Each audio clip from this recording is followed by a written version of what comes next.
The Age of Innocence by Edith Wharton. Book 2, Chapter 19. The day was fresh, with a lively spring wind full of dust. All the old ladies in both families had got out their faded sables and yellowing ermines, and the smell of camphor from the front pews almost smothered the faint spring scent of the lilies banking the altar. Newland Archer, at a signal from the sexton, had come out of the vestry and placed himself with his best man on the chancel step of Grace Church. The signal meant that the brougham bearing the bride and her father was in sight, but there was sure to be a considerable interval of adjustment and consultation in the lobby, where the bridesmaids were already hovering like a cluster of Easter blossoms. During this unavoidable lapse of time, the bridegroom, in proof of his eagerness, was expected to expose himself alone to the gaze of the assembled company, and Archer had gone through this formality as resignedly as through all the others which made of a 19th-century New York wedding a rite that seemed to belong to the dawn of history. Everything was equally easy, or equally painful, as one chose to put it, in the path he was committed to tread, and he had obeyed the flurried injunctions of his best man as piously as other bridegrooms had obeyed his own, in the days when he had guided them through the same labyrinth. So far he was reasonably sure of having fulfilled all his obligations. The bridesmaids' 8 bouquets of white lilac and lilies of the valley had been sent in due time, as well as the gold and sapphire sleeve-links of the 8 ushers and the best man's cat's-eye scarf-pin. Archer had sat up half the night, trying to vary the wording of his thanks for the last batch of presents from men friends and ex-lady-loves. The fees for the bishop and the rector were safely in the pocket of his best man, his own luggage was already at Mrs. Manson Mingott's, where the wedding breakfast was to take place, and so were the travelling clothes into which he was to change, and a private compartment had been engaged in the train that was to carry the young couple to their unknown destination, concealment of the spot in which the bridal night was to be spent being one of the most sacred taboos of the prehistoric ritual. "Got the ring all right?" whispered young van der Luyden Newland, who was inexperienced in the duties of a best man and awed by the weight of his responsibility. Archer made the gesture which he had seen so many bridegrooms make.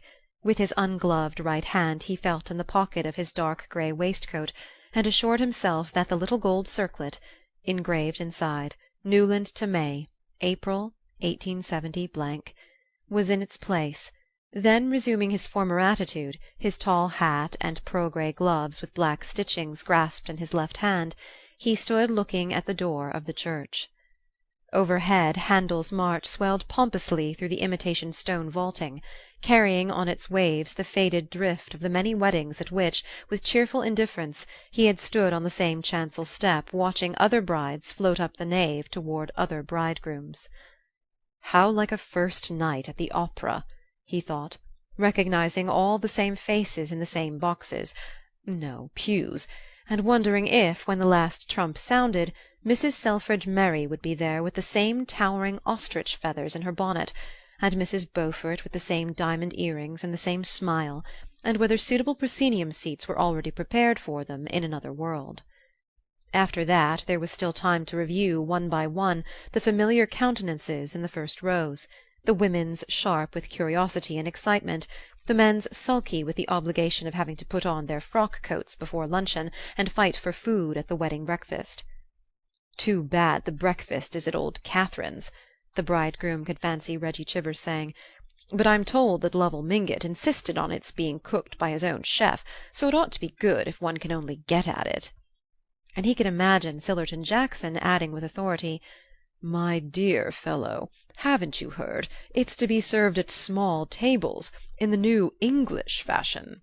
Archer's eyes lingered a moment on the left-hand pew, where his mother, who had entered the church on Mr. Henry van der Luyden's arm, sat weeping softly under her Chantilly veil, her hands in her grandmother's ermine muff.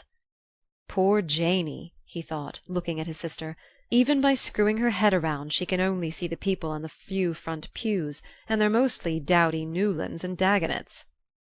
On the hither side of the white ribbon dividing off the seats reserved for the families he saw Beaufort, tall and red-faced, scrutinizing the women with his arrogant stare.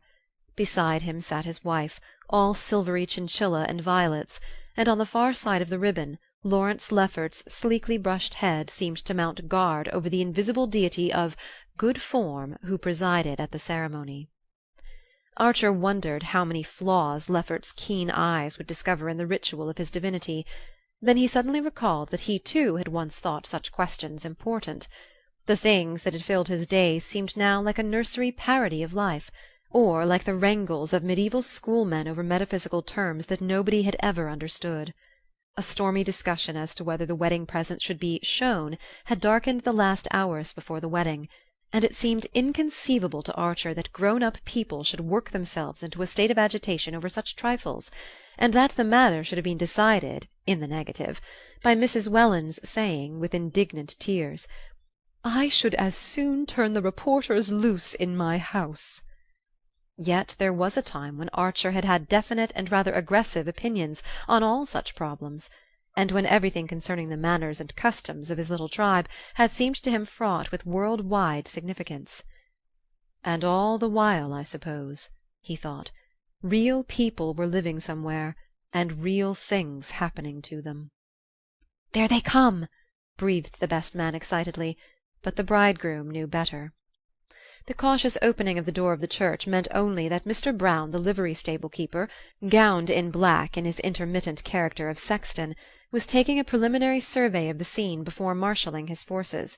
The door was softly shut again, then after another interval it swung majestically open, and a murmur ran through the church.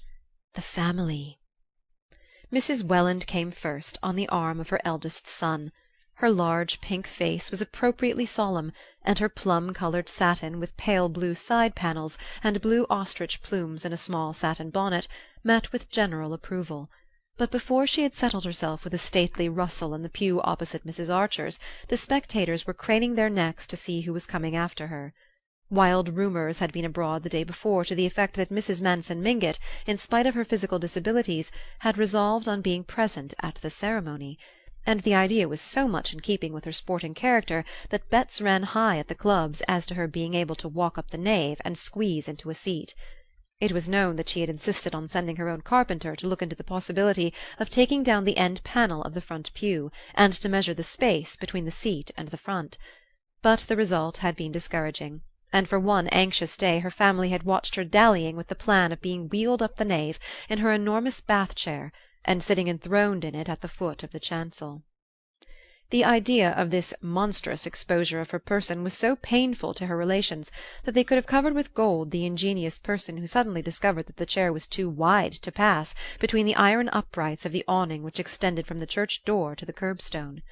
The idea of doing away with this awning, and revealing the bride to the mob of dressmakers and newspaper reporters who stood outside, fighting to get near the joints of the canvas, exceeded even old Catherine's courage, though for a moment she had weighed the possibility.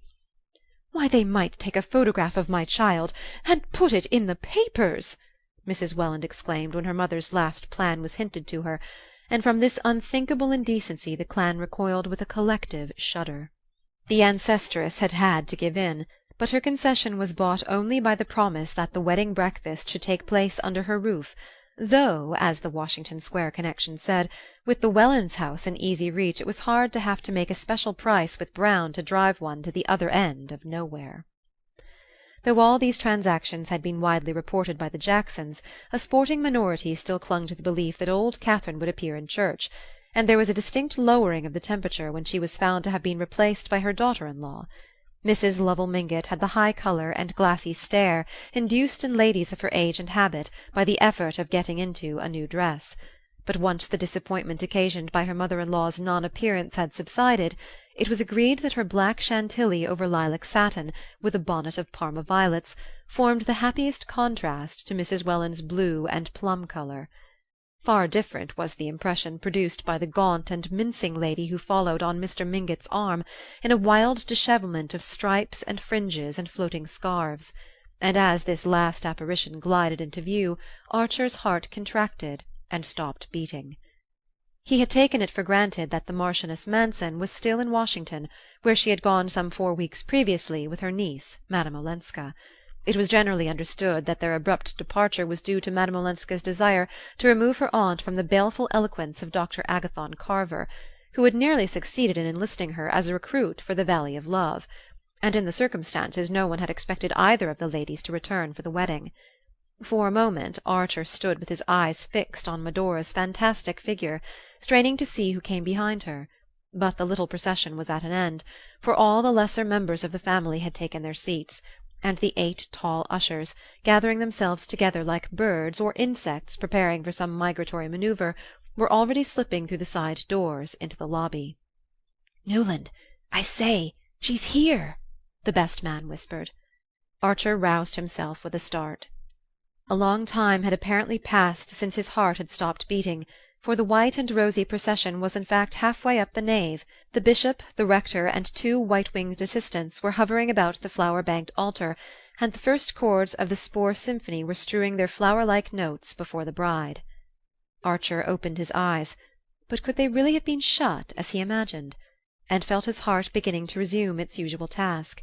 The music, the scent of the lilies on the altar, the vision of the cloud of tulle and orange blossoms floating nearer and nearer, the sight of Mrs. Archer's face suddenly convulsed with happy sobs, the low benedictory murmur of the rector's voice, the ordered evolutions of the 8 pink bridesmaids and the 8 black ushers, all those sights, sounds, and sensations, so familiar in themselves, so unutterably strange and meaningless in his new relation to them, were confusedly mingled in his brain. "My God," he thought, "have I got the ring?" And once more he went through the bridegroom's convulsive gesture. Then, in a moment, May was beside him, such radiance streaming from her that it sent a faint warmth through his numbness, and he straightened himself and smiled into her eyes. "Dearly beloved, we are gathered together here," the rector began. The ring was on her hand, the bishop's benediction had been given, the bridesmaids were poised to resume their place in the procession, and the organ was showing preliminary symptoms of breaking out into the Mendelssohn March, without which no newly-wedded couple had ever emerged upon New York. "Your arm! I say, give her your arm!" young Newland nervously hissed, and once more Archer became aware of having been adrift far off in the unknown. What was it that had sent him there, he wondered? Perhaps the glimpse among the anonymous spectators in the transept of a dark coil of hair under a hat, which, a moment later, revealed itself as belonging to an unknown lady with a long nose, so laughably unlike the person whose image she had evoked that he asked himself if he were becoming subject to hallucinations. And now he and his wife were pacing slowly down the nave, carried forward on the light Mendelssohn ripples, the spring day beckoning to them through widely opened doors, and Mrs. Welland's chestnuts, with big white favours on their frontlets, curveting and showing off at the far end of the canvas tunnel. The footman, who had a still bigger white favour on his lapel, wrapped May's white cloak about her, and Archer jumped into the brougham at her side. She turned to him with a triumphant smile, and their hands clasped under her veil. "Darling," Archer said, and suddenly the same black abyss yawned before him, and he felt himself sinking into it, deeper and deeper, while his voice rambled on smoothly and cheerfully. "Yes, of course, I thought I'd lost the ring. No wedding would be complete if the poor devil of a bridegroom didn't go through that. But you did keep me waiting, you know. I had time to think of every horror that might possibly happen." She surprised him by turning, in full Fifth Avenue, and flinging her arms about his neck. "But none ever can happen now, can it, Newland, as long as we 2 are together?" Every detail of the day had been so carefully thought out that the young couple, after the wedding breakfast, had ample time to put on their travelling clothes, descend the wide Mingott stairs between laughing bridesmaids and weeping parents, and get into the brougham under the traditional shower of rice and satin slippers. And there was still half an hour left in which to drive to the station, buy the last weeklies at the bookstall with the air of seasoned travellers, and settle themselves in the reserved compartment in which May's maid had already placed her dove-coloured travelling cloak and glaringly new dressing-bag from London. The old Dulac aunts at Rhinebeck had put their house at the disposal of the bridal couple, with a readiness inspired by the prospect of spending a week in New York with Mrs. Archer, and Archer, glad to escape the usual bridal suite in a Philadelphia or Baltimore hotel, had accepted with an equal alacrity. May was enchanted at the idea of going to the country, and childishly amused at the vain efforts of the 8 bridesmaids to discover where their mysterious retreat was situated. It was thought very English to have a country house lent to one, and the fact gave a last touch of distinction to what was generally conceded to be the most brilliant wedding of the year. But where the house was no one was permitted to know, except the parents of bride and groom, who, when taxed with the knowledge, pursed their lips and said mysteriously, "Ah, they didn't tell us," which was manifestly true, since there was no need to. Once they were settled in their compartment, and the train, shaking off the endless wooden suburbs, had pushed out into the pale landscape of spring, talk became easier than Archer had expected. May was still, in look and tone, the simple girl of yesterday, eager to compare notes with him as to the incidents of the wedding, and discussing them as impartially as a bridesmaid talking it all over with an usher. At first Archer had fancied that this detachment was the disguise of an inward tremor, but her clear eyes revealed only the most tranquil unawareness. She was alone for the first time with her husband, but her husband was only the charming comrade of yesterday.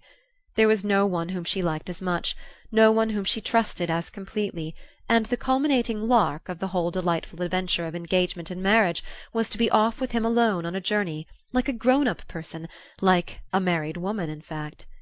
It was wonderful that, as he had learned in the mission garden at St. Augustine, such depths of feeling could coexist with such absence of imagination.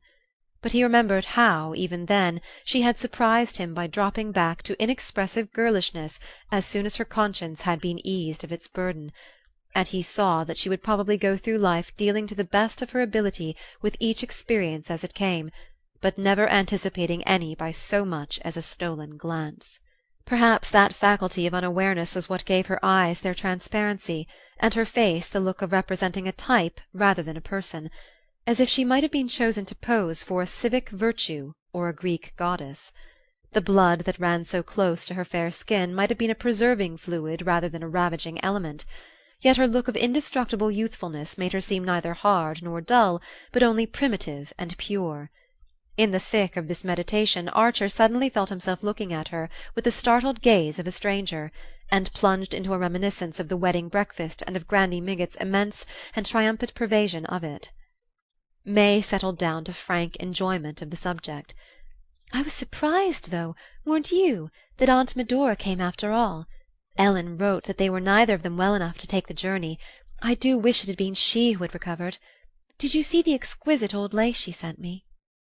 He had known that the moment must come sooner or later, but he had somewhat imagined that by force of willing he might hold it at bay. "Yes, no. Yes, it was beautiful," he said, looking at her blindly, and wondering if, whenever he heard those two syllables, all his carefully built-up world would tumble about him like a house of cards. "Aren't you tired? It will be good to have some tea when we arrive. I'm sure the aunts have got everything beautifully ready," he rattled on, taking her hand in his, and her mind rushed away instantly to the magnificent tea and coffee service of Baltimore silver which the Beauforts had sent, and which "went" so perfectly with Uncle Lovell Mingott's trays and side dishes. In the spring twilight the train stopped at the Rhinebeck station, and they walked along the platform to the waiting carriage. "Ah, how awfully kind of the van der Luydens! They've sent their man over from Skuytercliff to meet us," Archer exclaimed, as a sedate person out of livery approached them and relieved the maid of her bags. "I'm extremely sorry, sir," said this emissary, "that a little accident has occurred at the Miss Dulacs, a leak in the water-tank. It happened yesterday, and Mr. van der Luyden, who heard of it this morning, sent a housemaid up by the early train to get the patroon's house ready.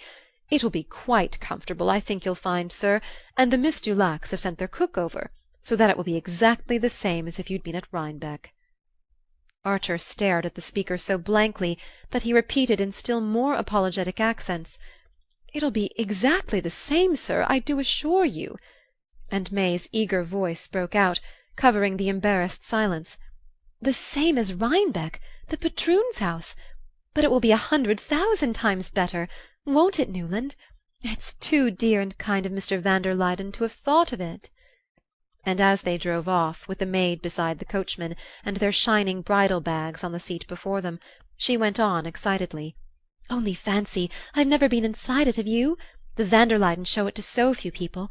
But they opened it for Ellen, it seems, and she told me what a darling little place it was. She says it's the only house she's seen in America that she can imagine being perfectly happy in." "Well, "That's what we're going to be, isn't it?" cried her husband gaily; and she answered with her boyish smile, "Oh, it's just our luck beginning, the wonderful luck we're always going to have together." Chapter 20